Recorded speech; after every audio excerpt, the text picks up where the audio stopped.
programação visual, a gente viu a parte de UI, UX. A gente aprendeu a fazer protótipos de tela, ok? O que é que a gente vai começar a aprender agora? Então a gente vai entrar aqui no que eu dividi como módulo 2. Esse módulo 2 é a parte de HTML, ok? HTML na sua versão 5. Então a gente vai ver as tags HTML como um todo, seja ela da versão 4, seja ela tags que estão descontinuadas. A gente vai aprender também para saber que existe, para que vocês possam ter um conhecimento sólido sobre HTML, ok? A primeira coisa que a gente precisa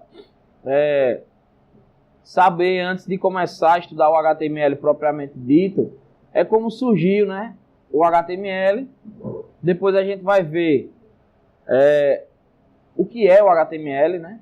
Depois algumas tecnologias da web, tecnologias que a gente vai utilizar para desenvolver, quais são as ferramentas, assim como Visual Studio, Code, né? Tem outras também. Uma introdução à arquitetura web, nesse caso eu já passei para vocês essa arquitetura web, na disciplina de programação web, tá? A mesma coisa, ok? E aí vem o surgimento da internet.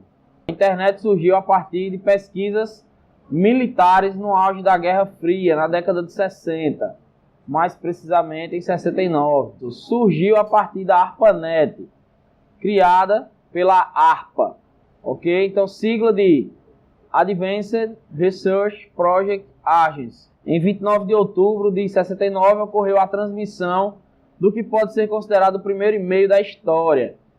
Na década de 70, o governo dos Estados Unidos permitiu que pesquisadores pudessem também entrar na ARPANET. Então observem que a gente tinha uma internet que na verdade funcionava como se fosse uma LAN, né? Só para o regime, só para o governo, para a parte militar. Depois, o que aconteceu? A ARPANET expandiu para as universidades e os laboratórios de pesquisa. Ou seja, pesquisadores puderam acessar a rede também, que hoje é o que a gente chama de internet. Então isso foi expandindo aos poucos. A ARPANET começou a ter dificuldades em administrar todo o sistema.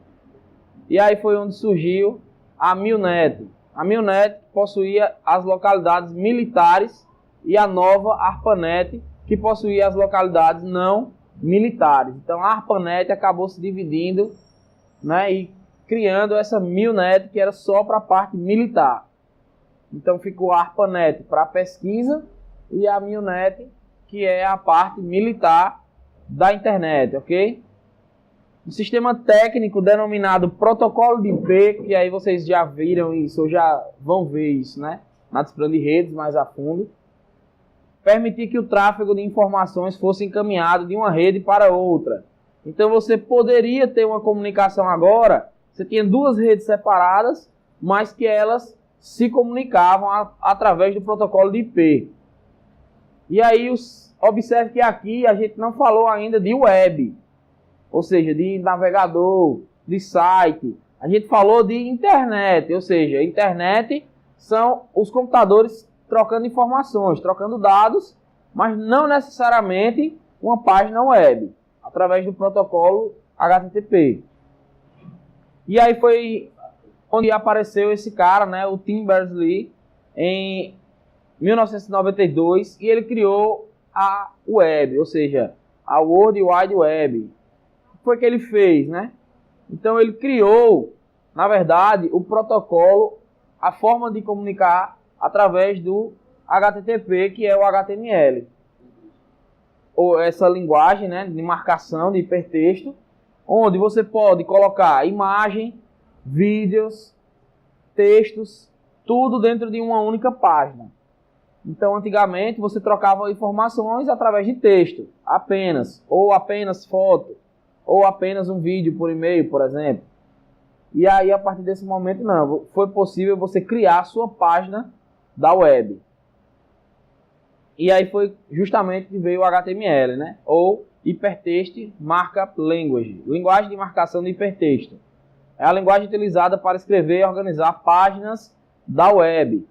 O termo hipertexto nada mais é do que texto com informação que possui marcações e hiperligações, ou seja, o que a gente chama de link para outros documentos. Então, quando você acessa um site, lá você acessa meu site, sei lá, tarciogonçalves.com.br, e lá tem um link ou um hiperlink para a página disciplinas. Quando chega em disciplina, você tem vários links para outros materiais. Então isso aí é o que? É um link para outros documentos. O HTML é utilizado por todos os sites da internet. E aí você pode perguntar, pô professor, mas eu fiz meu site em Java, não fiz em HTML. Eu fiz meu site em PHP, eu fiz o meu sistema em Python, né, em JavaScript, enfim. Não importa a linguagem que você faça o seu sistema. No final das contas, a exibição para o usuário vai ser feita em HTML. Ok? Então você fez lá o seu sistema utilizando a tecnologia Mega Power lá, sei lá, Node.js. Mas se vai exibir no browser, se for exibir no browser, ele vai renderizar HTML. De alguma forma, ele vai renderizar HTML. Ele vai converter todo aquele texto, processar tudo para HTML. E quem é que vai processar? O servidor web. O servidor web ele vai processar o PHP, transformar em HTML. E quem é que vai interpretar isso? O navegador web, que a gente chama também de browser. E aí, no caso, Firefox, Google Chrome, Safari, Mozilla, outros aí, né? O Chromium, enfim, tem uma porrada de navegador aí. E o que não é HTML, né? HTML não é uma linguagem de programação, pois ela não possui variáveis, estrutura de decisão, estrutura de repetição e estrutura de dados. HTML é uma linguagem de marcação, né? Há controvérsias, há gente que diga porque o HTML5 hoje ele já possibilita você criar web apps, né? Então você, querendo ou não, você pode guardar isso tudo em cache. E se você guarda em cache, você está armazenando dados, né? Você está tendo ali uma estrutura de dados, uma variável, uma coisa, enfim, né? Mas a definição que o HTML surgiu, ele não surgiu com essa ideia. A ideia do HTML não é ser uma linguagem de programação em si. Então a gente utiliza de linguagens de programação como JavaScript para fazer com que o HTML se torne mais dinâmico. O que é que o HTML oferece? Ele oferece um conjunto de tags ou tags, né? O que são tags? São marcações. Marcações que permitem definir uma estrutura da página web. Então, cada tag representa uma estrutura diferente. Como assim, professor? Por exemplo, se você tem um menu, se você quer criar um menu, você vai ter uma tag específica para representar um menu. Então, se você vai ter, sei lá, uma imagem, se você vai ter um vídeo, se você vai ter um link de título do site, um link de um artigo do site, cada um desses existe uma tag específica para representar, ok? E eu sei que aí vocês devem estar se perguntando, pô, eu vou ter que aprender todas as tags do HTML? Não, você não vai ter que aprender todas as tags do HTML, porque pode ser que tenha uma tag que você nunca vai nem usar. O que é que você tem que aprender? Você tem que aprender que existe uma tag semântica para aquele fim. Se você não lembrar, você vai lá na documentação, né? Vai lá no site e pega essa tag e usa. Se você não estiver lembrando 100%, você vai lá e usa, né? Mas as tags principais, as tags que a gente mais vai utilizar, você vai ter que memorizar. Mas essa memorização, galera, não é para ser uma coisa decorada, certo? Como é que você vai memorizar? Fazendo os exercícios. Assim como você sabe o que é um if, assim como você sabe o que é um else, assim como você sabe o que é um for hoje, porque você resolveu muitos exercícios. Então, a forma de memorizar não é uma coisa que você tem que fazer, eu vou ter que decorar todas as tags HTML, todas as funções PHP, todas as formas de escrever CSS. Não, você não vai ter que decorar. Mas, se você praticar, você vai aprender isso tudo naturalmente. Não tenham dúvida disso. Beleza? Então, existem tags para criar links, exibir vídeos, exibir imagem. criar listas, criar hipertextos, definir tabela, formulário e outras possibilidades, ok? Então, o histórico aí da linguagem HTML, lá de 92, quando foi o esboço, né, 93, até 2018, onde foi lançada uma versão 5.2 da linguagem HTML, ok? E aí vem o navegador web, só para a gente entender, né? Quem não sabe o que é o navegador web, provavelmente vocês já saibam, né? O browser é uma ferramenta indispensável para os desenvolvedores web. Lembrando, galera, você entra no Instagram, quando tu clica em um link do Instagram, ele abre um navegador web. Aquele navegador é chamado de WebView, é um navegador do Android. Ou, no caso lá, se estiver utilizando o teu iPhone, né? Ele abre um pop-up como se fosse uma pop-upzinha. Ele não abre no Chrome. Então aquilo ali também é um navegador. Então quando a gente faz um site, você tem que testar ele em diversos navegadores. Certo? Por que isso? Porque cada navegador renderiza o HTML de uma forma diferente. Então o Safari ele renderiza um formulário com a aparência de um jeito. O Google Chrome já renderiza com a aparência de outro. O Mozilla já renderiza com outra aparência. O Edge já renderiza com outra aparência. Então isso hoje já é uma coisa mais tranquila. Mas na época que eu comecei a estudar informática, que a gente usava o Internet Explorer 6, e o CSS começou a surgir, e o Internet Explorer 6 não dava suporte. Então você tinha que estilizar o seu site. E dentro do seu código você colocava o que a gente chamava de hack, né? Colocava um códigozinho e fazia uma condição. Se for Internet Explorer 6, então carregue outro estilo do site. É outro estilo. Só para o Internet Explorer 6. Aí você fazia um só para o Safari, outro só... Enfim, hoje vocês não vão ter essa dificuldade. Porque a maioria, elas renderizam muito parecidos. Né? Então uma margem...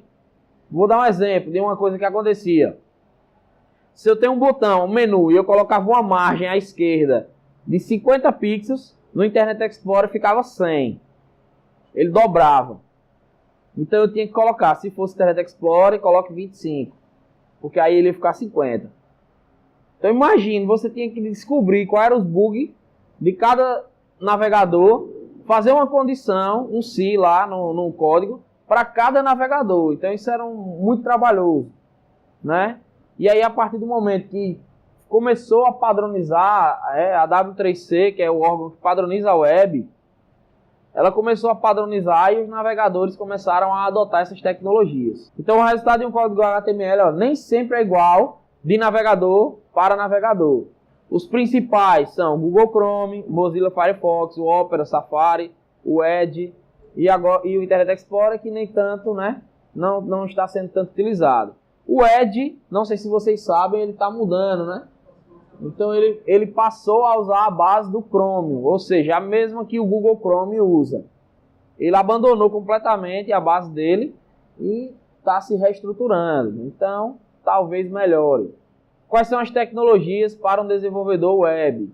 Nesse caso, que a gente está na disciplina de front-end, ou seja, na disciplina visual. Então, linguagens que são fundamentais para vocês, quem quiser seguir na carreira. HTML, CSS, fundamental. Mesmo que você seja um back-end, você tem que saber, pelo menos, fazer uma marcação de CSS, o básico. E JavaScript, ok? Então, esses três aí são fundamentais. Pré-processadores CSS são bem-vindos, né? A maioria das grandes empresas utilizam. Até porque a maioria trabalha com frameworks que já compila esse CSS. E a gente vai estudar todas essas. O que é que a gente vai usar na disciplina? Na disciplina a gente vai usar bloco de notas, quem quiser, fique à vontade. Gedit, Vim, Sublime, Visual Studio Code, Atom, Notepad++, ou seja, qualquer desses editores de texto vai servir para a gente.